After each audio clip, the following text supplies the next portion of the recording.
Assalamualaikum warahmatullahi wabarakatuh. Perkenalkan, nama saya Maulia Rahmawati dengan NIM 212-303-101-9. Saya berasal dari kelas 1B dari Prodi D3 Keperawatan Universitas Jember Kampus Remaja.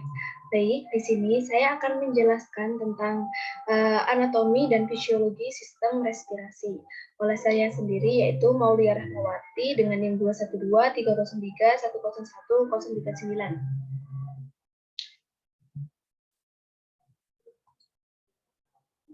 Nah, apa sih definisi sistem respirasi? Sistem respirasi merupakan sistem yang memiliki fungsi utama memperoleh oksigen dari atmosfer untuk digunakan oleh sel tubuh dan mengeluarkan karbon dioksida yang telah diproduksi oleh sel. Nah, sistem respirasi ini memiliki fungsi, yaitu yang pertama, sebagai mengambil oksigen yang kemudian dibawa oleh darah ke seluruh tubuh sel-selnya untuk mengadakan metabolisme. Lalu yang kedua yaitu mengeluarkan karbon dioksida yang terjadi sebagai sisa dari metabolisme, kemudian dibawa oleh darah ke paru-paru untuk dibuang. Lalu yang ketiga yakni non-respiratory. Selanjutnya yaitu fisiologi saluran pernapasan atau biasa kita sebut dengan sistem respirasi. Nah, fisiologi saluran pernapasan ini dibagi menjadi dua, yaitu konduksi dan respirasi. Di dalam konduksi dibagi menjadi beberapa bagian, yaitu yang pertama yaitu ada kavernasi, faring, laring, trakea, bronkus, bronkiolus, dan bronkiolus terminalis. Lalu yang respirasi yakni terbagi menjadi 4, yaitu bronkiolus respiratorius, ductus alveolaris, saccus alveolaris, dan alveoli. Zona konduksi. Yang pertama itu saya akan menjelaskan zona konduksi. Zona konduksi terdiri dari hidung, kavum atau kavunasi, faring, laring, trakea, bronkus, dan bronkiolus terminalis. Lalu, zona konduksi ini juga berperan sebagai saluran tempat lewatnya udara pernapasan, serta membersihkan, melembabkan, dan menyamakan suhu udara pernapasan dengan suhu tubuh. Lalu yang ketiga yaitu zona konduksi ini juga sebagai proses pembentukan suara. Yang pertama dari zona konduksi yaitu rongga hidung atau kavunasi. Nah, letaknya itu dari gambar seperti ini. Rongga hidung ini dimulai dari vestibulum, yakni bagian anterior ke bagian posterior yang berbatasan dengan nasofaring. Lalu yang kedua yaitu rongga hidung terbagi atas dua bagian, yakni secara longitudinal oleh septum hidung dan secara transversal konka superior, medialis, dan inferior. Lalu fungsi rongga hidung ini yaitu sebagai melanjutkan udara yang masuk kemudian mengarah ke tenggorokan. Rongga hidung juga bisa menjaga kelembapan suhu dan tekanan udara. Lalu yang kedua, yaitu ada faring. Definisi dari faring yaitu faring adalah suatu kantong fibromuskuler yang berbentuknya seperti corong, yang besar di bagian atas dan sempit di bagian bawah. Berdasarkan letaknya, faring ini dibagi menjadi 3, yaitu nasofaring, orofaring, dan laringofaring. Nasofaring merupakan bagian atas tenggorokan atau faring yang terletak di bagian belakang hidung. Nasofaring ini berbentuk seperti sebuah kotak berongga dan terletak di bagian lunak atau atap mulut, soft palate atau biasa kita sebut soft palate, dan terletak di belakang hidung. Lalu ada orofaring dan juga laringofaring. Selanjutnya yaitu ada laring. Nah, gambar dari laring itu yaitu di sebelah sini. Nah, definisi laring yaitu adalah sebagai bagian dari sistem pernapasan. Organ ini menghubungkan trakea, saluran atau saluran udara, dan tenggorokan. Selain memiliki peran penting dalam menghasilkan suara, laring juga berfungsi mencegah makanan dan minuman masuk ke saluran pernapasan. Selanjutnya, yaitu ada trakea. Nah, berikut adalah gambar dari trakea, bisa teman-teman lihat ya.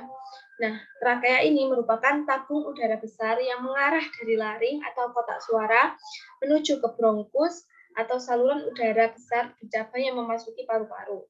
Trakea ini berperan penting dalam sistem pernapasan di tubuh manusia. Next, selanjutnya yaitu ada bronkus. Nah, bronkus ya ini percabangan dua ini, teman-teman. Nah, bronkus ini adalah cabang batang tenggorokan yang terletak setelah tenggorokan atau trakea. Nah, tadi ini kan trakea. Nah, ini yang bercabang disebut dengan bronkus.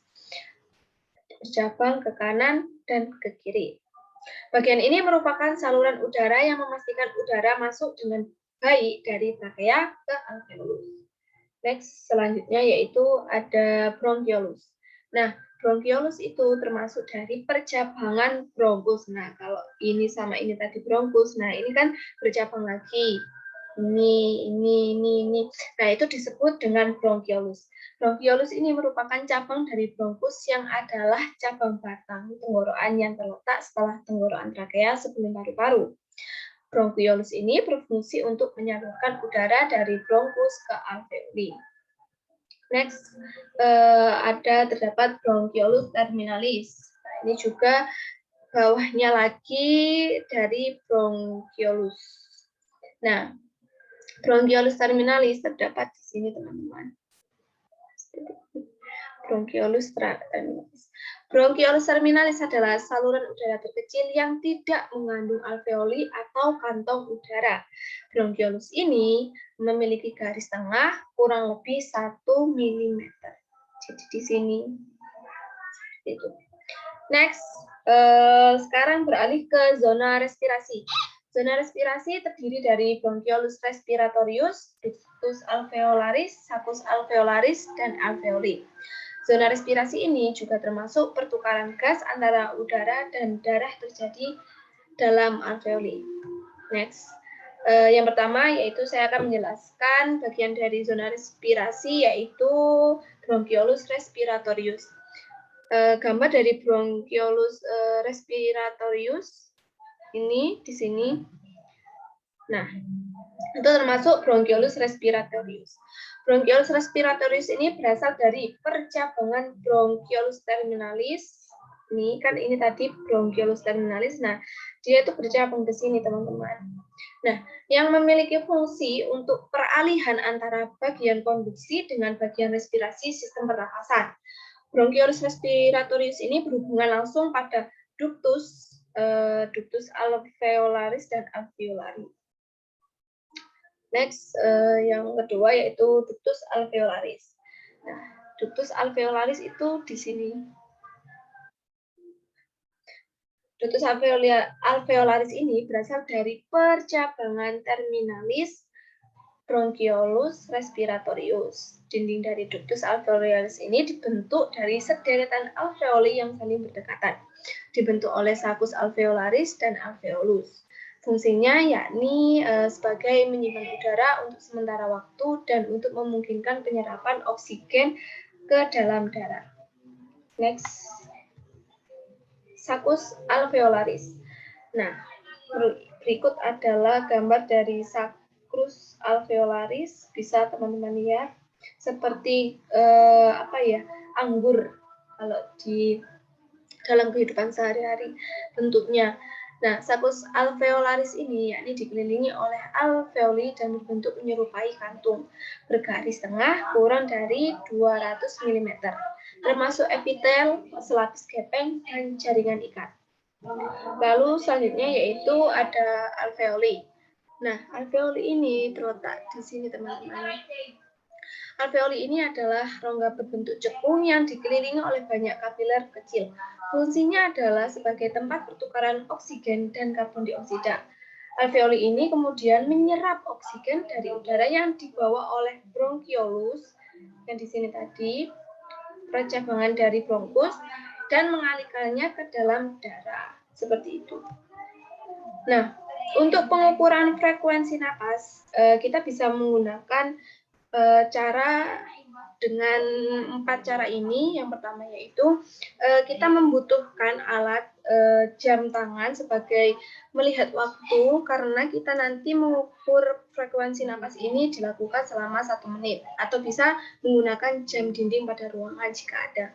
Nah, yang pertama yaitu kita sebagai perawat yaitu untuk meminta atau membantu meletakkan salah satu tangan pasien di atas abdomen atau perut. Nah, yang kedua yaitu kita sebagai perawat juga menganjurkan pasien untuk rileks, tenang, dan jangan berbicara selama 1 menit ke depan selama perawat melakukan inspeksi atau palpasi pada pernapasan pasien. Lalu yang ketiga yaitu melakukan inspeksi atau melakukan palpasi dengan kedua tangan pada abdomen atau perut untuk menghitung gerakan pernapasan selama 1 menit. Nah, perhitungan ini dilakukan dengan melihat atau merasakan gerakan naik inhalasi menghirup darah dan turun ekhalasi dihitung selama 1 frekuensi napas. Lalu yang keempat yaitu melaporkan hasil frekuensi napas per menit. Terdapat interpretasi dari beberapa gangguan pernapasan, frekuensi pernapasan. Yang pertama yaitu tachypnea adalah pernapasan lebih cepat dari nilai normal. Lalu yang kedua yaitu bradypnea, pernapasan lebih lambat dari nilai normal.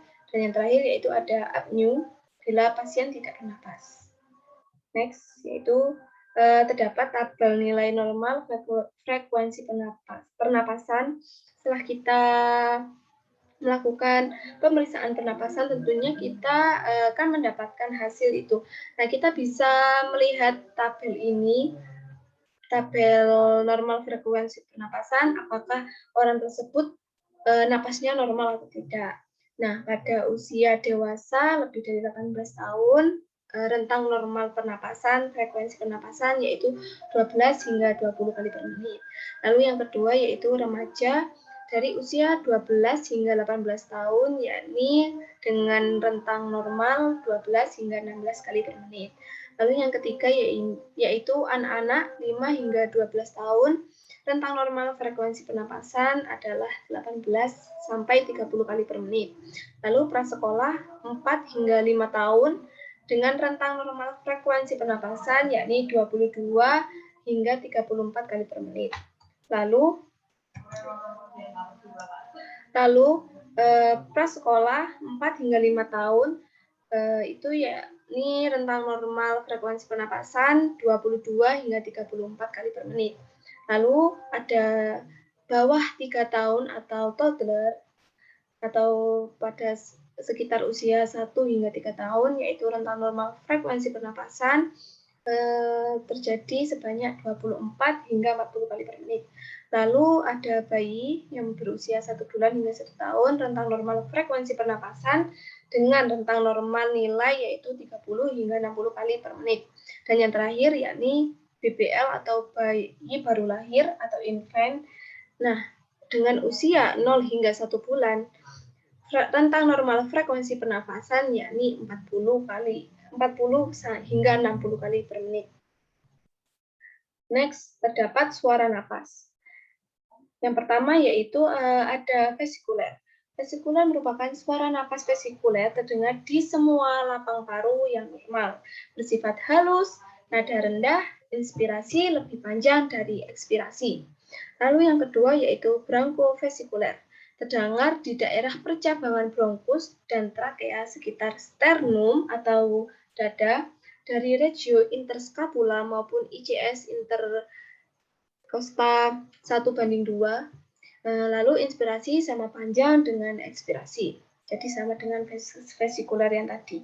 Lalu yang ketiga yakni bronkial, terdengar di daerah trakea dan supraternal nox, bersifat kasar, nada tinggi, inspirasi lebih pendek atau ekspirasi.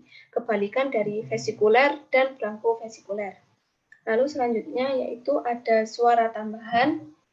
Nah, suara tambahan ini terdapat 5 yang saya ketahui. Yang pertama yaitu rales atau crackless, bunyi yang dihasilkan oleh eksudat lengket saat saluran halus pernapasan mengembang dan tidak bisa hilang.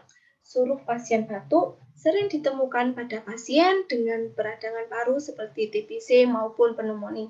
Lalu yang kedua yaitu ada ronchi. Nah, biasanya kita bisa melihat pada pasien dengan edema paru atau bronkitis. Bunyi dengan nada rendah, sangat kasar, terdengar baik, inspirasi maupun ekspirasi, akibat terkumpulnya sikret dalam trakea atau bronkus. Lalu yang ketiga yaitu ada wheezing. Bunyi musikal terdengar yang bisa ditemukan pada fase ekspirasi. Nah, seperti itu.